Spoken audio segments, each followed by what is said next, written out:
আজকের পর থেকে তো আঙ্গুর খেয়ে ফেলে দিবে না। হ্যাঁ, ঠিক বুঝেছ। আঙ্গুর খেয়ে আঙ্গুরের সেই ফেলে দেওয়া ছোট্ট শুকনা গাছ দিয়ে আমি আজকে সুন্দর শোপিসটি বানিয়েছি। সবাই তো মোমবাতি দিয়ে চেরি ফুল বানায়, আর আজকে আমি ক্লে দিয়ে চেরি ফ্লাওয়ার বানাবো। মোমবাতি দিয়ে চেরি ফ্লাওয়ার বানানোর জন্য বড় বড় শিকড়, গাছ, টুকরা এই সেই হাবিজাবি প্রয়োজন হয়। সেই থেকে চিন্তা করলাম এই ছোট্ট দেখতে গাছটিকেও আমি চেরি ফ্লাওয়ারের লুক দিয়ে দিই। মিনিচার হিসেবেও ভালো কাজ করবে এবং এটা দেখতে এত বেশি সুন্দর আর কিউট লাগছিল, তাই তা দিয়ে আমি ফুলটা বানিয়ে নিলাম। একদম দেখতে সহজ।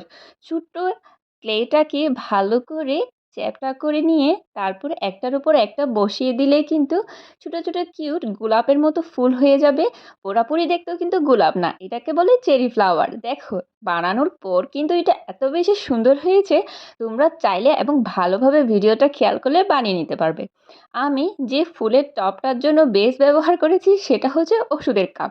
আর এই ওষুধের কাপটাকে ঢাকার জন্য আমি ক্লে দিয়ে ভালো করে চারপাশে, এই যে চারপাশে ভালো করে ঢেকে দিয়েছি। কালারটা এক মাটি কালার দিয়েছি যাতে দেখতে একটু টপের মতো লাগে। তোমরা আমাকে বলো এটা দেখতে আসলে